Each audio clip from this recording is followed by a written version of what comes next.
일에 되시는 하나님께서 남은 한 해 동안도 여러분을 인도하시고 여러분도 앞서 예비하시고 준비하시는 복을 풍성하게 누리시기를 주님의 이름으로 축복합니다. 내일이 추석 명절인데 고향에 가신 분도 계시고 또 해외 여행을 가신 분들도 계시지만 믿음의 자리, 예배 자리에 나오신 여러분들에게는 한없는 은혜가 넘쳐서 주님이 주시는 은총을 마음껏 누리며 살아가시기를 주님의 이름으로 축복합니다. 이 풍성한 가을, 여러분 아주 멋지고 아름다운 그런 추석 명절 보내시길 바랍니다.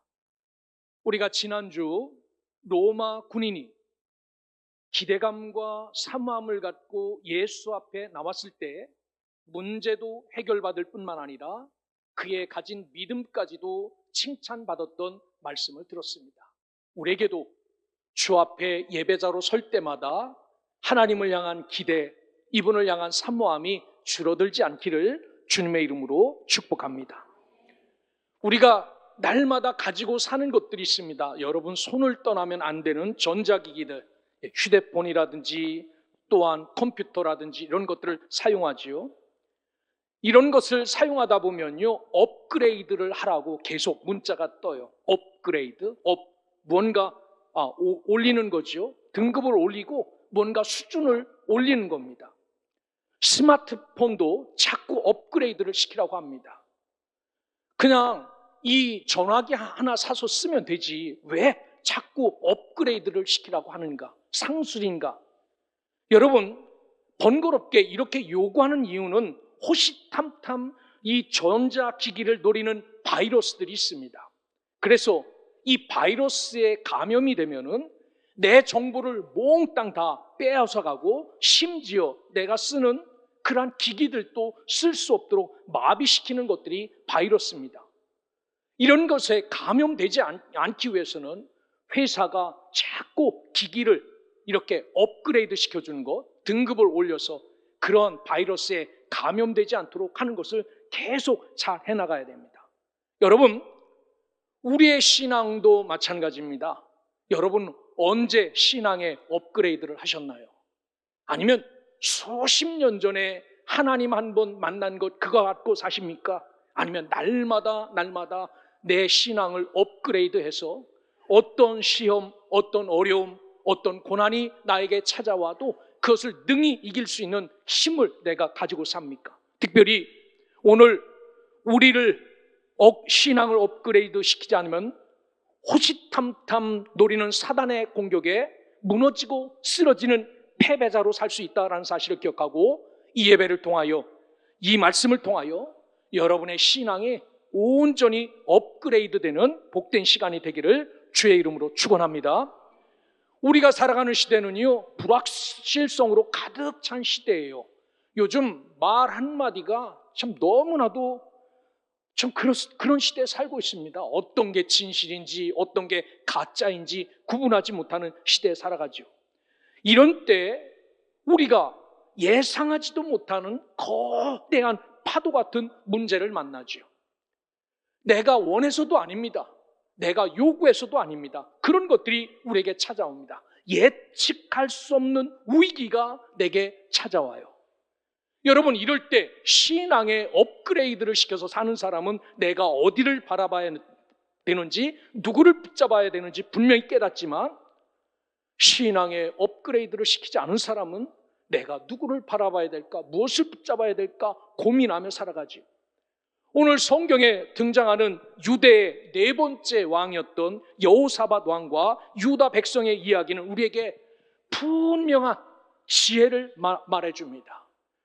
주만 바라보는 믿음, 이것이 우리에게 찾아오는 불확실성을 극복하는 믿음이라 말씀하세요.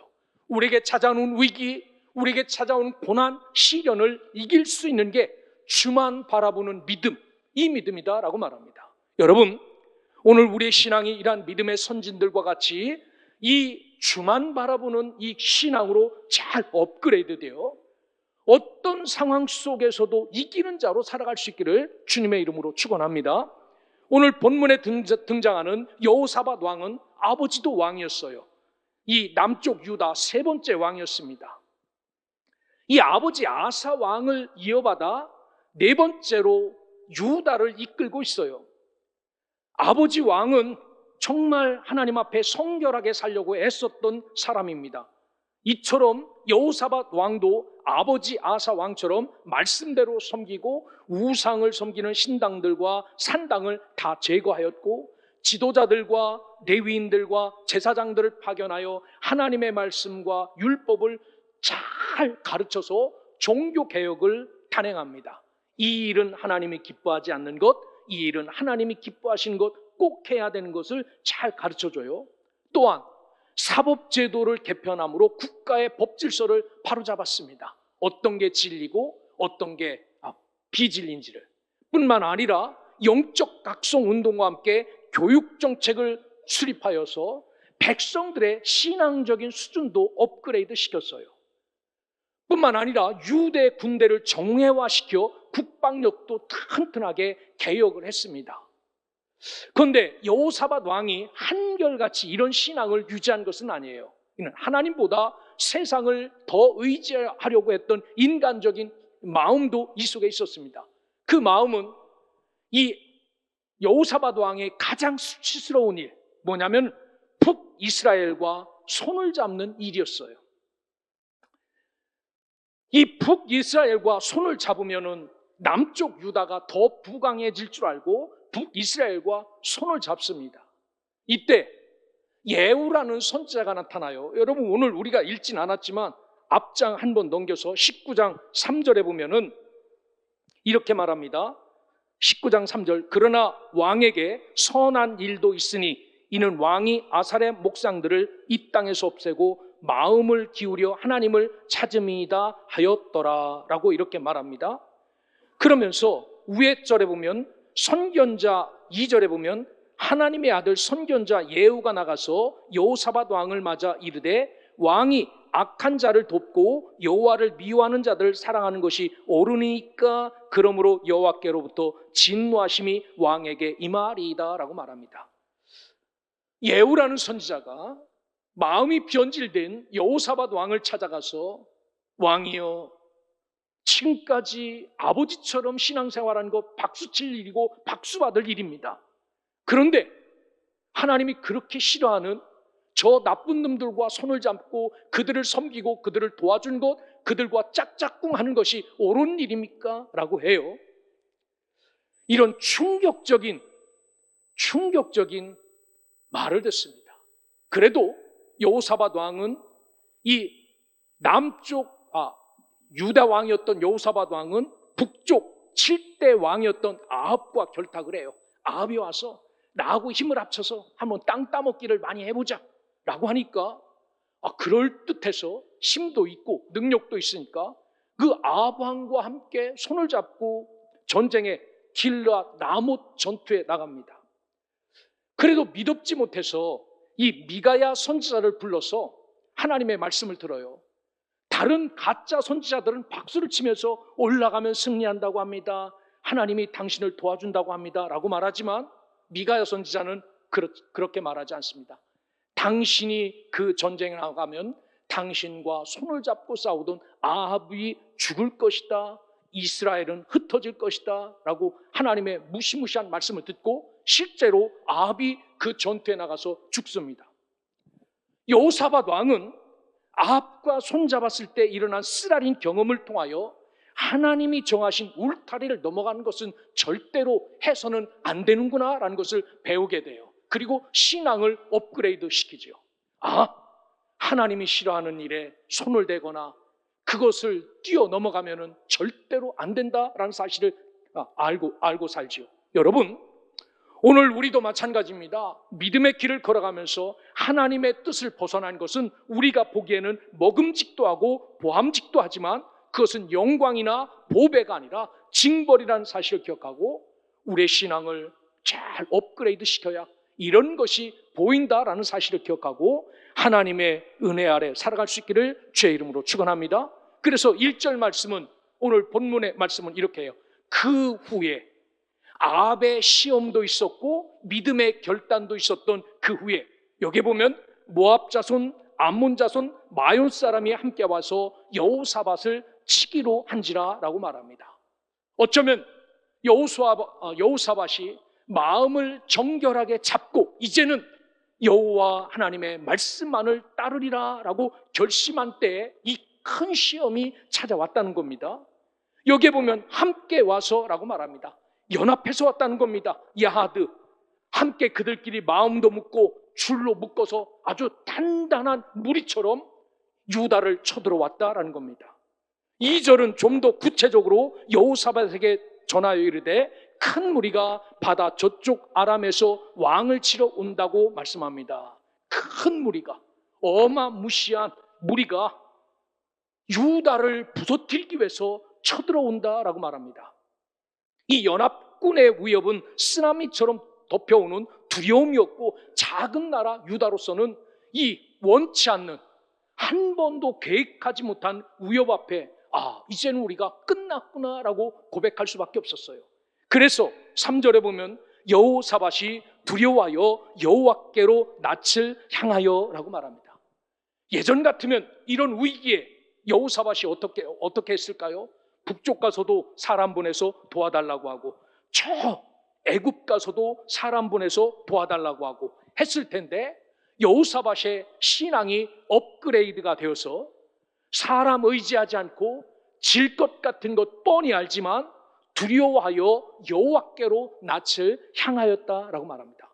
여기 두려워하다라는 야레라는 말은 하나님을 경외할 때도 쓰는 단어입니다. 하나님이 너무나도 두려운 분이다라는 것을 할 때도 쓰지만, 단순히 무섭다는 의미를 넘어서 존재 자체가 압도되는 대단히 큰 공포예요. 여러분 앞에 이런 큰 공포가 오면은 움직일 수도 없이 벌벌벌벌 떨면서, 심한 사람은 똥 오줌 다 싸지 않습니까? 너무 그 공포가 무서워서.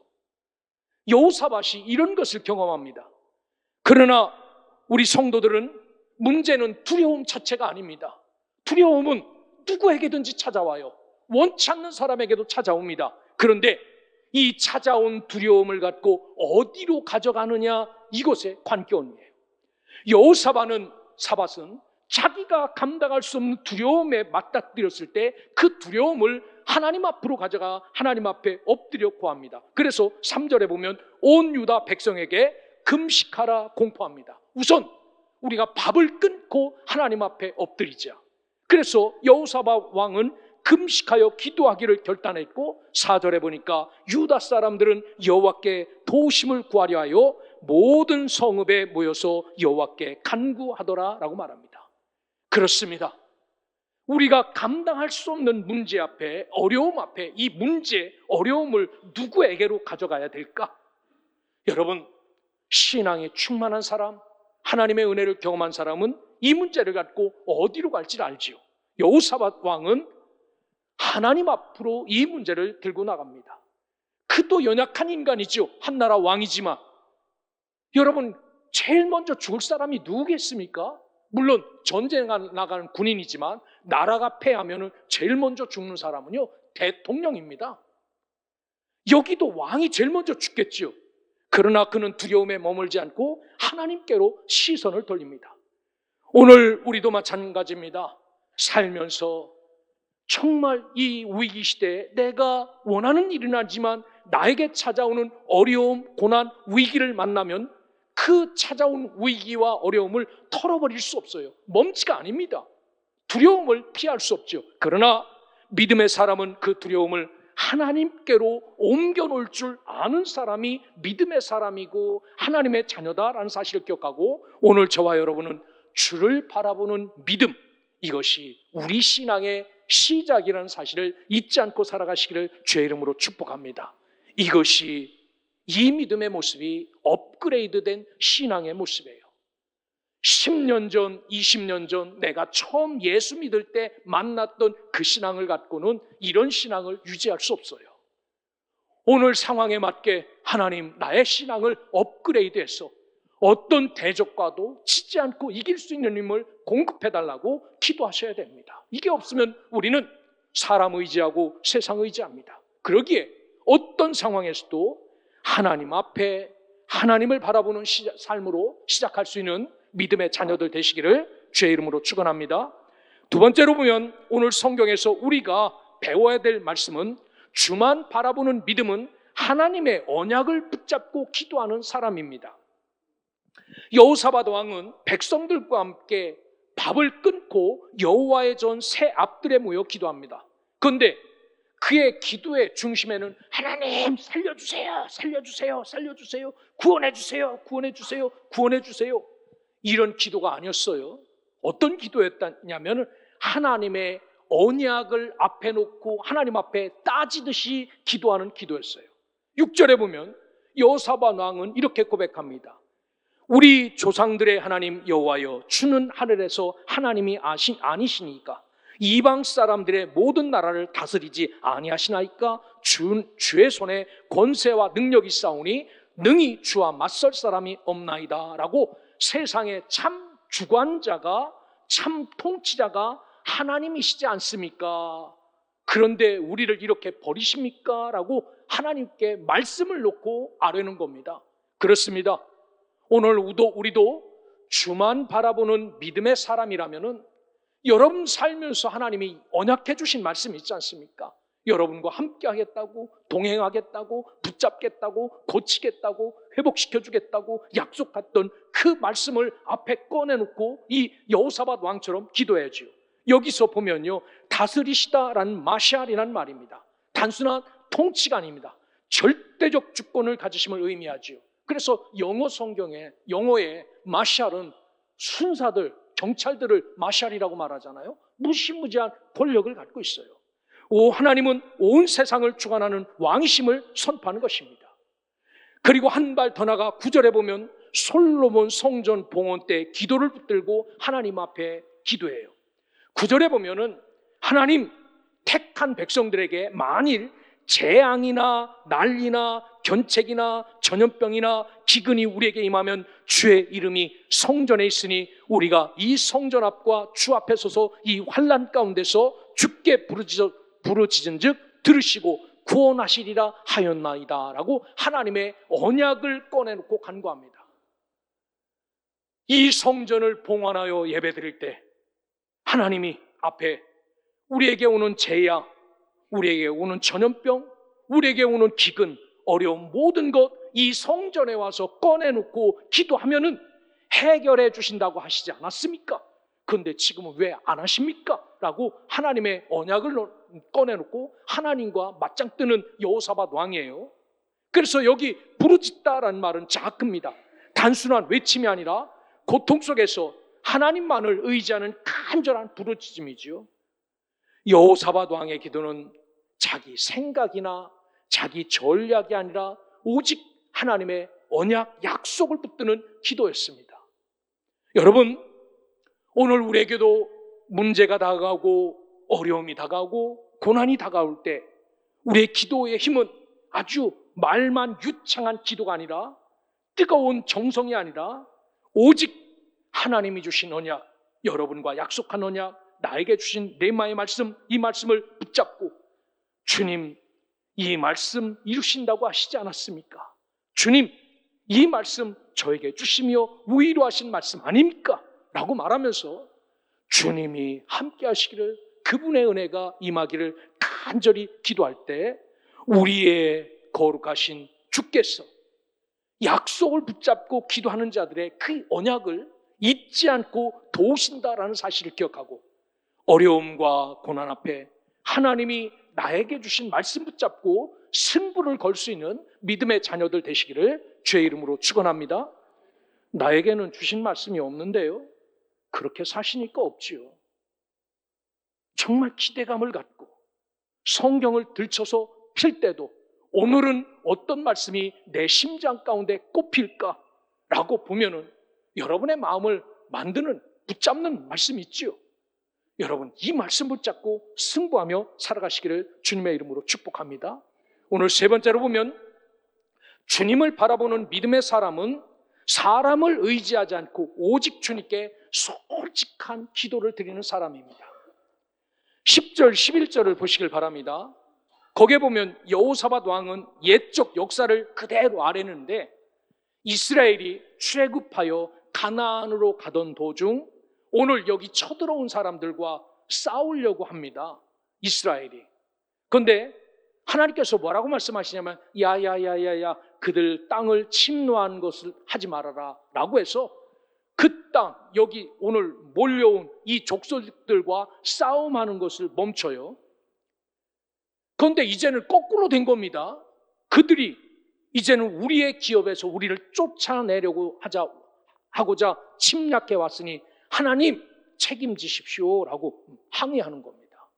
예전에 우리가 그들과 싸우러 들어가서 그들을 멸절시키려 할 때 하나님이 막으셔서 우리가 못 갔지 않습니까?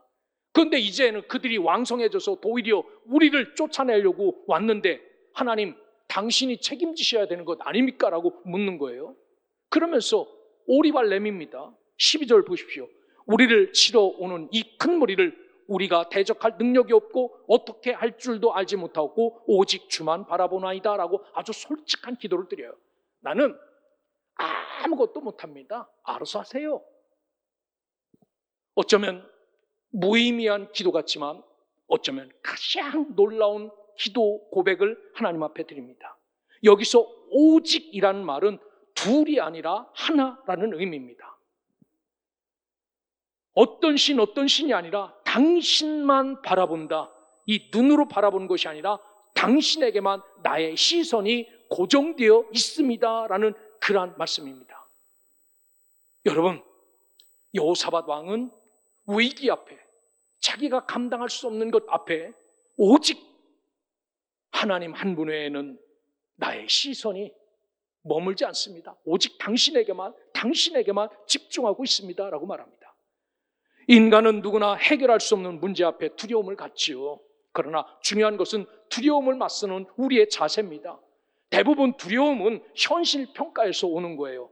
내가 내 자신을 보면서 나는 아무것도 할 수 없구나 라고 생각하는 것에부터 두려움이 막 몰려와요. 하지만 믿음의 사람들은 여러분, 내 것이 내 것입니까? 내가 여기 오고 싶어서 왔습니까? 하나님이 만들어서 이 땅에 가라고 그래서 내가 왔지요. 내가 어머니를 선택했습니까? 아버지를 선택했습니까? 태어나서 보니까 이게 아버지고 이게 어머니예요. 부모들도 마찬가지지요.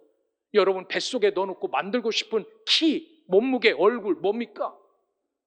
그거 만들 수 있습니까? 아닙니다. 모든 게 하나님의 선물이에요. 주님이 주셔서 오셨는데 주님이 주셔서 오셨으면은 주님이 알아서 하셔야지. 내가 할 수 있는 것은 아무것도 없어요. 하지만 믿음의 사람은 나는 할 수 없습니다. 하지만 하나님이 함께 하시면 하나님은 능히 이루실 수 있다라는 믿음을 갖는 것, 이것이 믿음의 사람이 갖는 믿음이에요. 여러분, 오늘 여호사밧 왕은 이런 믿음을 갖습니다. 13절을 보십시오. 유다 모든 사람들이 그들의 아내와 자녀와 어린이와 더불어 여호와 앞에 섰더라라고 말합니다. 이 섰다라는 아마드라는 말은 단순히 멀뚱멀뚱 서 있는 것이 아니라 믿음의 태도로 확고하게 섰다라는 겁니다. 남녀노소 누구든지 하나님 앞에 두 주먹을 불끈 쥐고 아주 당당하게 서 있었다. 여러분, 이것이 교회의 모습입니다. 위기 앞에 흩어지지 않고 한 마음 한 뜻으로 문제 앞에 서 있는 것, 이것이 위기를 극복하는 아름다운 믿음의 모습입니다. 사랑하는 성도 여러분, 진정한 믿음은 환경을 바라보는 것이 아니라 하나님께 시선을 고정하는 것입니다. 바람이 불어도 파도가 물어쳐도 오직 주님만을 바라보는 것, 이러한 신앙이 끝이고 마지막이라고 생각하는 위기를 뚫고 나갈 수 있는 믿음이다라는 사실을 기억하고 여러분에게 이런 신앙으로 잘 업그레이드 되어서 여러분에게 찾아오는 인생의 차가운 바람 속에서도 인생의 파도 같은 그러한 태풍 같은 것들이 몰려와도 나는 오직 주님만 바라보고 주님이 해결하실 거야 라는 이 믿음 하나 흔들림 없이 붙잡고 나가기를 주의 이름으로 축복합니다. 여러분, 이 전쟁이 어떻게 됐을까요? 이 전쟁, 이렇게 기도한 전쟁의 결말이 어떻게 됐을까요? 이 믿음에 대한 고백이 나와요. 오늘 읽지는 않았습니다. 여러분 15절을 보시길 바랍니다. 이 전쟁은 너희에게 속한 것이요 하나님께 속한 것이다 라는 말을 들어요. 그렇게 하나님 앞에 그 문제를 놓고 기도했더니 이 전쟁은 너희에게 속한 것이 아니라 하나님에게 속한 것이다 라고 말합니다. 그러면서 17절에는 이 전쟁에는 너희가 싸울 것이 없느니라 라고 말해요. 아니, 그놈들은 바짝바짝 다가오는데 너희가 싸울 것이 없다라고 말씀을 합니다. 여호사밧이 여호와를 의지하자마자 전쟁은 그들의 싸움이 아니라 하나님의 전쟁으로 바뀌고 마는 겁니다. 이게 믿는 자의 묘미지요. 여러분이 끌고 안고 있는 문제, 여러분이 담고 있는 어려움, 고난, 시련, 이것을 주님께 옮겨 놓으면 그때부터 하나님의 문제로 변한다라는 사실을 기억하고 오늘 여호사밧처럼 우리의 모든 염려를 주님 앞에 맡길 수 있는 믿음의 백성, 하나님의 자녀들 되시기를 주님의 이름으로 축원합니다. 그러면서 믿음의 사람에게 할 일은 단 한 가지라는 겁니다. 17절에 보면 대열을 이루고 서서 너희와 함께한 여호와가 구원하는 것을 봐라라고 말합니다. 너희들 싸우지 말고 하나님께서 어떻게 너희들을 구원하는지 두 눈으로 똑똑히 봐라라고 말합니다. 이런 음성을 들은 여호사밧 왕은 18절에 보면 몸을 굽혀 얼굴을 땅에 대니 온 유다와 예루살렘 거미들도 여호와 앞에 엎드려 경배하였다라고 말합니다. 엄청난 문제 앞에서, 엄청난 위기 앞에서 하나님이 해결해 하시겠다라는 말씀을 들었을 때 여호사밧 왕은 너무나도 감사해서 땅에 엎드려서 하나님을 높이고 나를 낮추는 이 삶을 살아가요. 그리고 그 뒤에 19절에 보면 고핫 자손과 고라 자손에게 속한 레위 사람들은 서서 심히 큰 소리로 이스라엘 하나님 여호와를 찬송하였다라고 말합니다. 승리를 주신 하나님 앞에 드리는 찬송이 어땠을까요? 여러분, 교회 와서 어떤 분은 예배 드리러 왔는데 이렇게 보면은 이 양반이 예배 드리러 왔는지 내가 느끼지 못하는 그런 경우가 많아요. 딴짓하고 찬송 부르자고 할 때 입도 뻥끗하지 않고 그러시면 안 됩니다. 우리를 살려주셨지 않습니까? 우리를 구원해 주셨지 않습니까? 그것을 온 몸과 마음을 다해서 고핫 자손들이 큰 소리로 하나님을 찬양하였다라고 말합니다. 여러분, 이런 믿음, 이런 신앙으로 온전히 업그레이드되어 살아가는 하나님의 자녀들 되시기를 주의 이름으로 축원합니다. 그래서 우리의 가정과 우리의 교회 그리고 개인 삶에도 여러 위기가 있죠. 그러나 여호사밧과 유다 백성들처럼 우리도 오직 주만 바라봅니다 라는 믿음의 고백으로 나가십시오. 하나님께서 친히 나를 대신하여 싸우셔서 우리의 길을 승리의 길로 인도하실 줄 믿습니다. 그래서 오늘 우리의 고백도 여호사밧 왕의 고백이 되기를 원합니다. 주여, 나에게는 싸울 힘도 나에게는 방법도 알 수 없지만 나는 오직 주만 바라봅니다 라는 고백으로 나갈 때 우리의 인생을 붙드시고 우리의 교회를 붙드시고 우리의 삶을 붙드시는 모든 위기 가운데 길을 열어주시는 그런 은혜가 여러분의 삶과 여러분의 가정, 이 교회 가운데 풍성하게 나타나기를 우리 주 예수 그리스도의 이름으로 간절히 축복합니다. 기도하겠습니다.